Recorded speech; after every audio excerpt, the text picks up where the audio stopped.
C'est tout à fait normal d'avoir peur avant de prendre la parole. Et oui, si vous avez quelque chose qui vous attend bientôt, prochainement, vous devez, je sais pas, aller à un entretien d'embauche, faire un discours au mariage de votre meilleure amie, peu importe la situation et que vous commencez à angoisser, eh bien, c'est normal.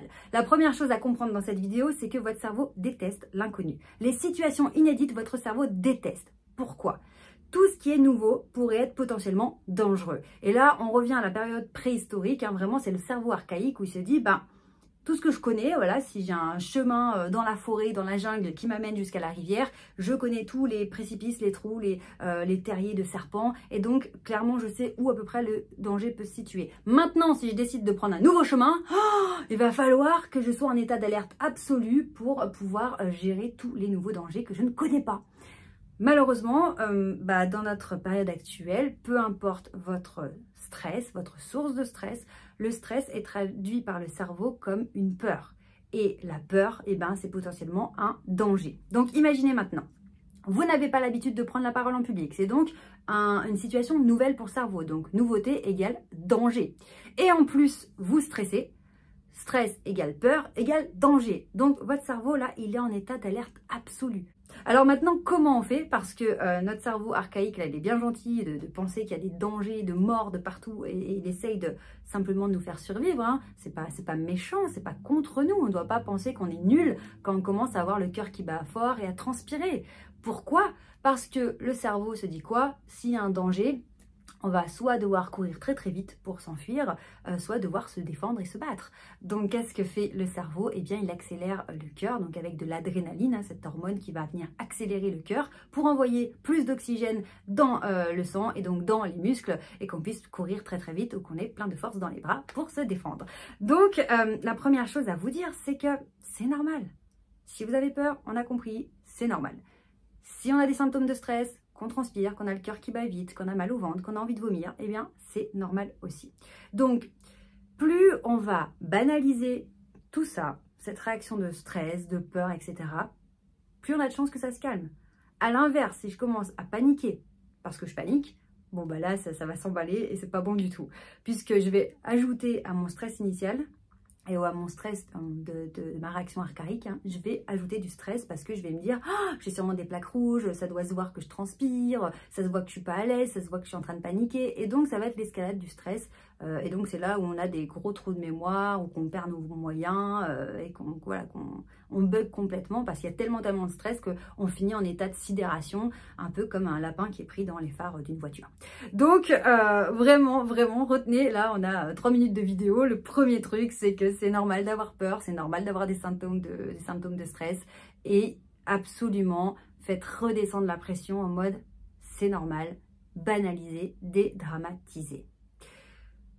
Ensuite, quand on parle de prise de parole en public, on se met souvent beaucoup de pression parce qu'on a très peur d'être jugé par les autres, d'être mal jugé. Hein. Donc on a cette peur du regard des autres, on a cette peur d'être ridicule, cette peur de ne pas être à la hauteur, peut-être de bégayer, de se tromper sur les mots, de s'en mêler les pinceaux. Et donc, ce scénario catastrophe qu'on va se faire va ajouter au stress. Maintenant, ce qu'il faut comprendre, c'est que quand on n'a pas l'habitude de prendre la parole en public, évidemment, on s'en fait tout un pataquès parce que ça fait peur tout ça, c'est vrai. Qui a envie d'être ridicule? Qui a envie de rater et non, personne, évidemment. Donc, toutes ces réactions sont normales, mais ça va malheureusement, en fait, créer comme un voile entre nous et nos interlocuteurs. Et plus on va avoir peur d'être jugé par les autres, plus on va avoir peur de rater, plus on va créer la distance avec les autres, notre interlocuteur ou notre public. Et donc, moins on va être performant.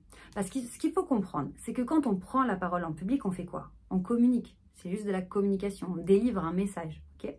Donc, ce qui va marcher entre les êtres humains pour communiquer, c'est aussi de connecter sur le plan émotionnel. C'est là où ça va marcher le mieux, d'une manière la plus puissante. Et quand je suis dans mon délire de stress, de peur, de scénario catastrophe, avec toute la réaction en chaîne archaïque là, de symptômes physiques du stress, eh ben, je suis dans ma bulle.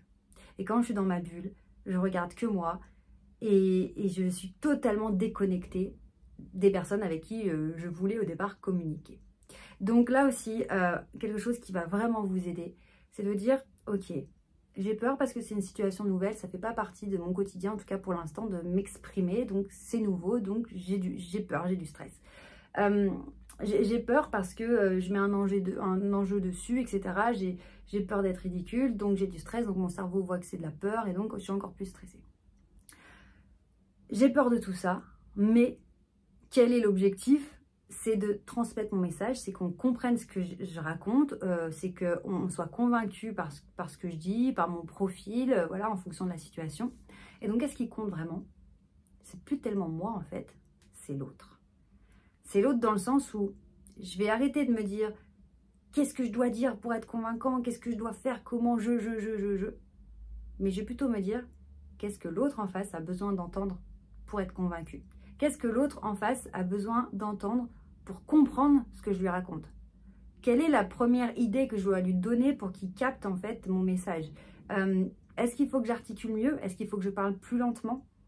Est-ce qu'il faut que je mette des anecdotes? Un exemple peut-être, ce sera plus parlant pour lui.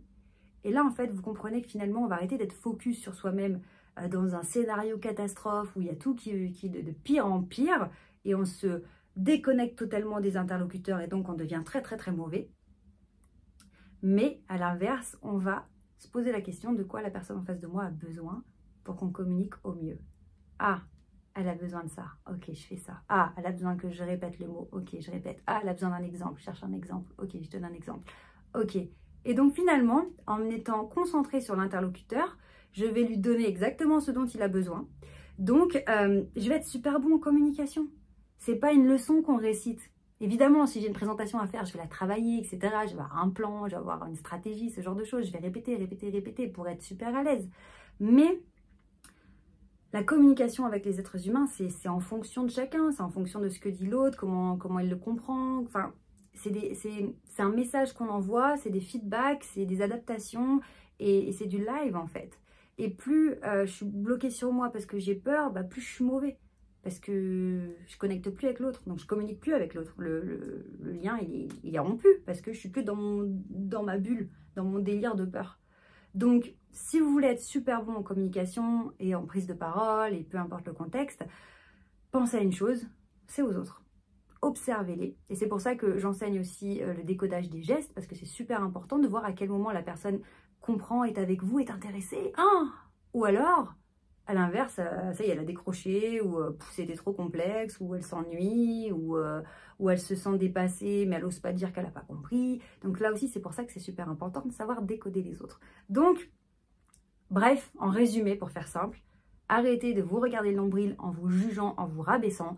Commencez à regarder les autres en face et à vous poser la question de quoi la personne a-t-elle besoin pour qu'elle comprenne au mieux ce que je lui raconte. Et là, ça va changer énormément de choses. Je développerai tout ça dans d'autres vidéos parce que sinon ça va durer 3 heures. Je vous embrasse très très fort. N'oubliez pas de regarder sous cette vidéo, il y a un lien pour l'événement que je lance du 1er au 7 juin, la semaine du charisme. Ça va être du très très lourd, donc regardez bien, cliquez, vous avez toutes les infos, c'est 100% gratuit. Je vous embrasse fort.